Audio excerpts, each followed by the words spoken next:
Estamos listos con el vocero de la Corte Suprema, el ministro Lamberto Cinternas, para conversar aquí en Marca Registrada. Muchísimas gracias por acompañarnos. Gracias a ustedes por la invitación. Si usted tuviera que definir lo más grave que hicieron estos magistrados y el mayor daño que le causaron al Poder Judicial, ¿qué sería de todas las actuaciones? Pienso que de todas las actuaciones lo más grave es el tráfico de influencia.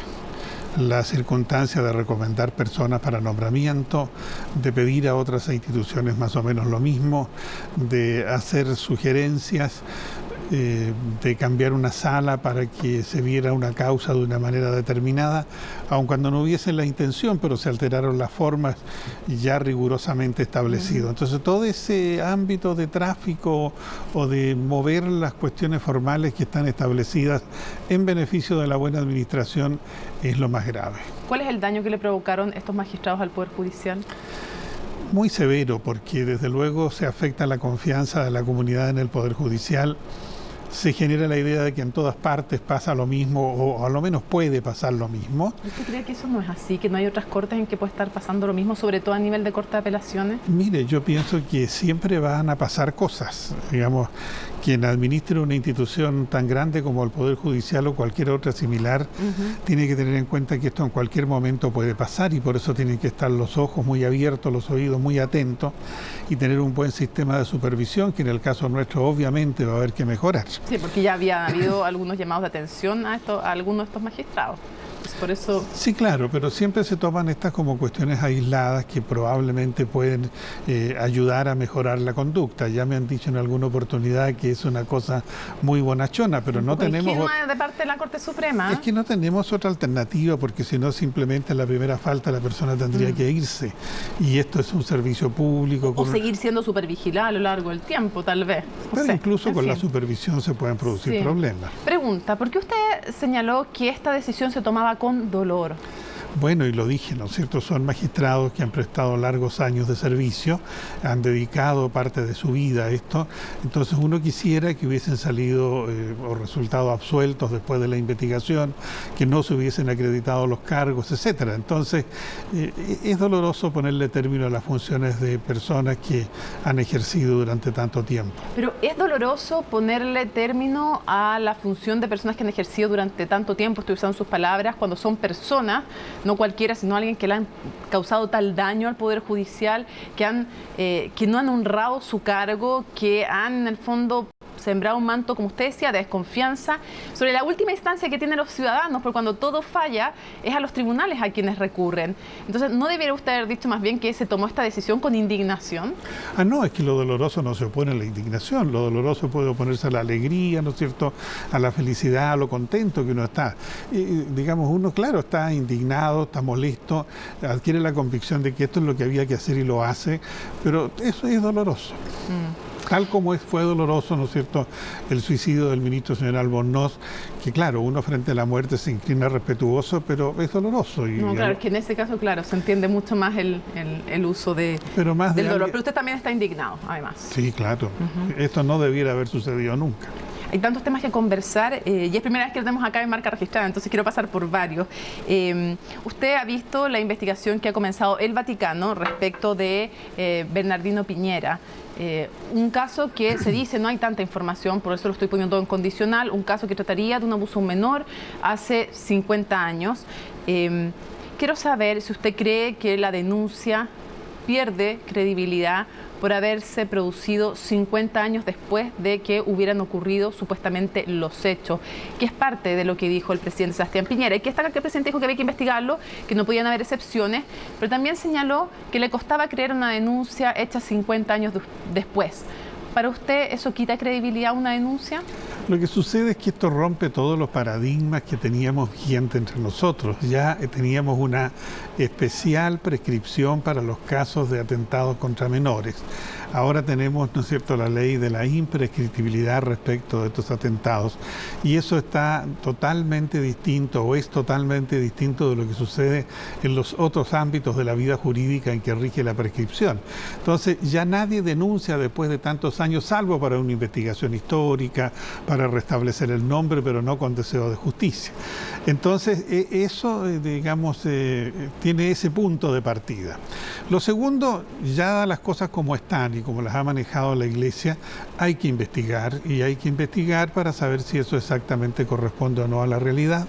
Otro tema es las dificultades en la prueba, que es algo que tenemos en las causas de derechos humanos, sí, que hay muchas dificultades de prueba, y en su minuto se podrá establecer... Sí, pero nuevamente yo le pregunto, el hecho de denunciar 50 años después, en el caso de una víctima de abuso sexual, ¿para usted le quita credibilidad a la denuncia?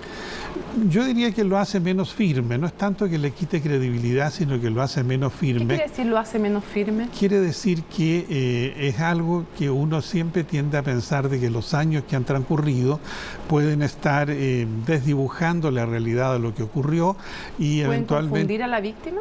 Por supuesto, y eventualmente pueden no tenerse las pruebas para poder acreditar. No, pero eso es otra cosa, eso tiene que ver con la posibilidad de prueba, yo le estoy preguntando por la credibilidad, pero lo que usted dice no se condice demasiado con lo que dan cuenta las víctimas.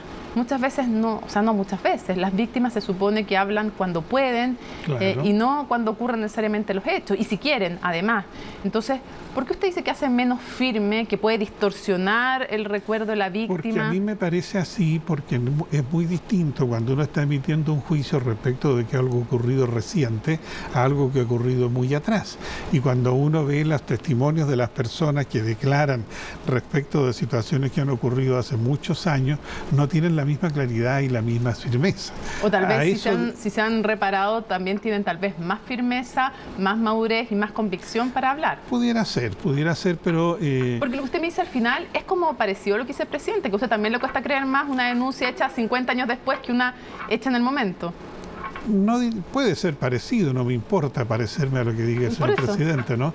Pero en definitiva no es lo mismo que una denuncia de algo ocurrido relativamente reciente. ¿Por qué no? O sea, para usted no tiene el mismo peso. No digo eso, digo que requiere un proceso de investigación diferente de este otro. Ahora, como la investigación puede hacerse en distintas sedes, los mecanismos que usted tiene para acreditarlo también son diferentes. Y entonces usted no está de acuerdo con la... Sé que las leyes hay que cumplirlas, pero a uno le pueden gustar o no. O sea, se podría hacer X ley y a usted gustarle o no gustarle, igual va a tener que cumplirla. Pero la pregunta es, ¿usted no está de acuerdo entonces con la ley de imprescriptibilidad de los abusos sexuales cometidos contra menores? ¿No le parece que sea una buena ley? En tanto es ley, estoy de acuerdo con ella. No, usted va a tener que cumplirla en tanto es ley, pero no quiere decir que tenga que estar de acuerdo con ella. Le digo, en tanto es ley, estoy de acuerdo con ella. Es que de todo el razonamiento que le escucho es justamente, solo estoy de acuerdo porque es ley. No, porque la imprescriptibilidad se refiere a la posibilidad de denunciar y a la posibilidad de castigar. Lo que yo estoy diciendo es que esa denuncia formulada en esos términos no tiene la misma firmeza que si hubiese ocurrido de manera cercana. Vamos al tema de Mauricio Hernández Norambuena. ¿Cuántos años cree usted que tiene que cumplir? Esto está en manos del ministro señor Carroza. De la resolución que él dicte probablemente puede apelarse ante la Corte de Apelaciones. Y eso puede llegar a la Corte Suprema, de cuya sala penal yo soy parte. O sea, ninguna alta autoridad debiera opinar antes de que se dicte la sentencia. Por lo menos del Poder Judicial. ¿Y qué le parece que el ministro de Justicia, Hernán Larraín, en la conferencia pública, haya dicho que, y ha dado su opinión respecto a cuántos años tenía que cumplir? ¿No deja en una posición incómoda al ministro Carroza?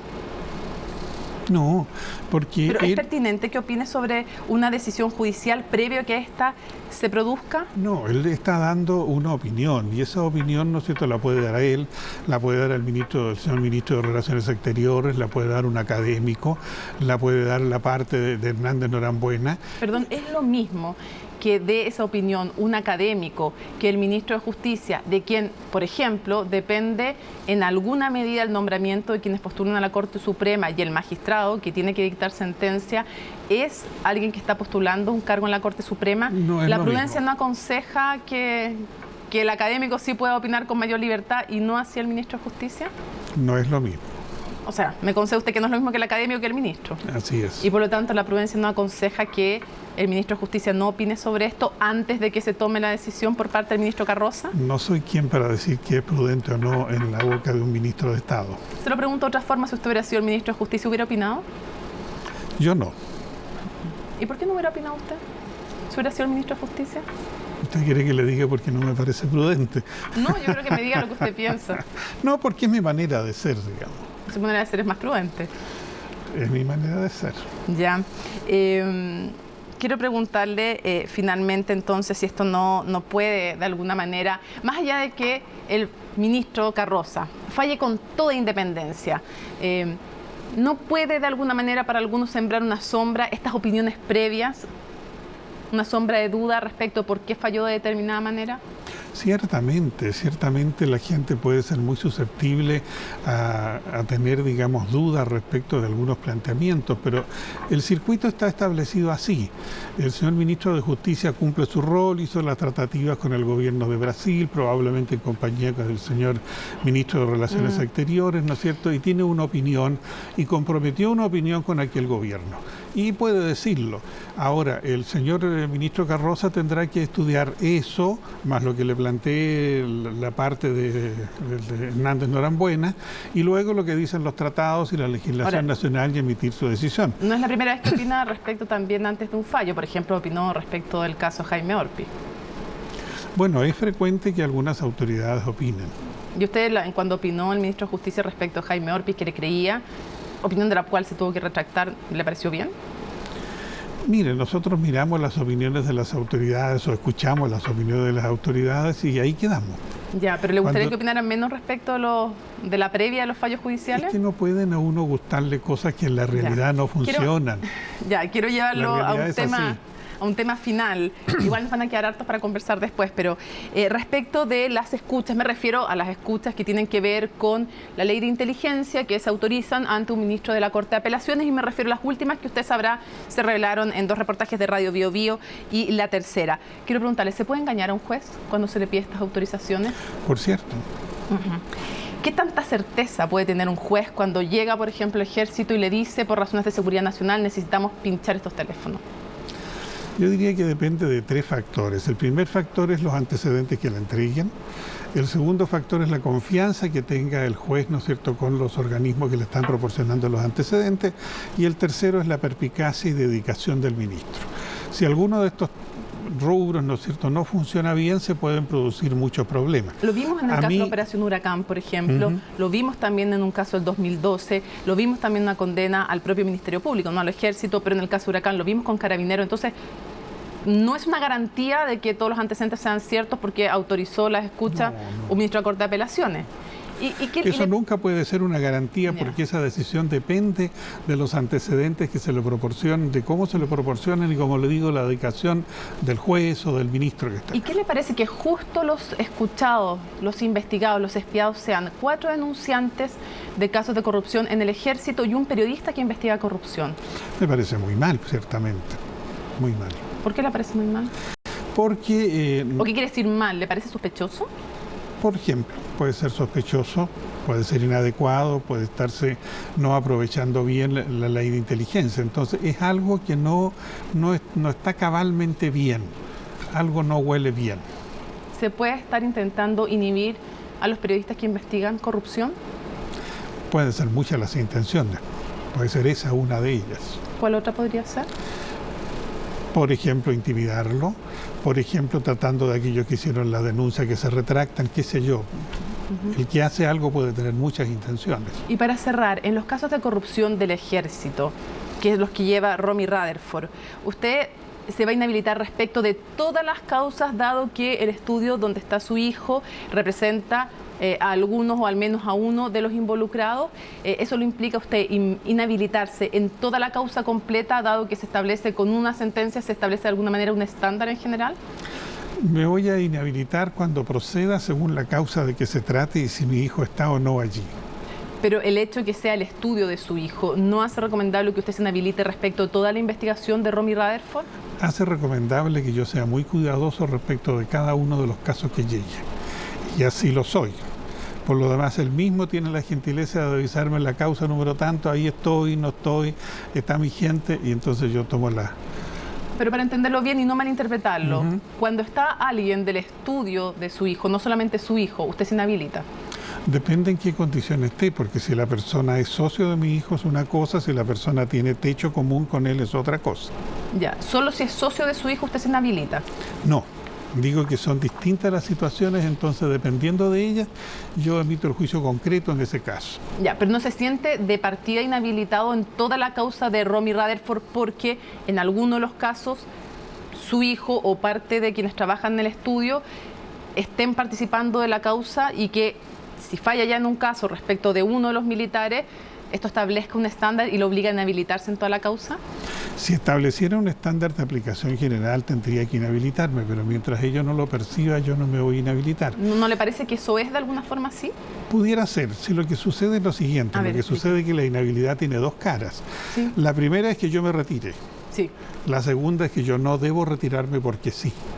Entonces, si tengo alguna razón, yo me voy a retirar. ¿Y no le parece que el puro hecho de que el estudio de su hijo esté participando en una de las defensas del caso ya lo hace necesario la inhabilitación? No. Me parece que es un antecedente a tener en consideración y ser muy cuidadoso y cauto, pero no necesariamente que tenga que inhabilitarme. Lamberto Cisterna, le quiero agradecer muchísimo que nos haya acompañado en Marca Registrada y ya vamos a tener oportunidad porque hay hartos temas. Quedaron bastantes pendientes. Mucho. Gracias a ustedes.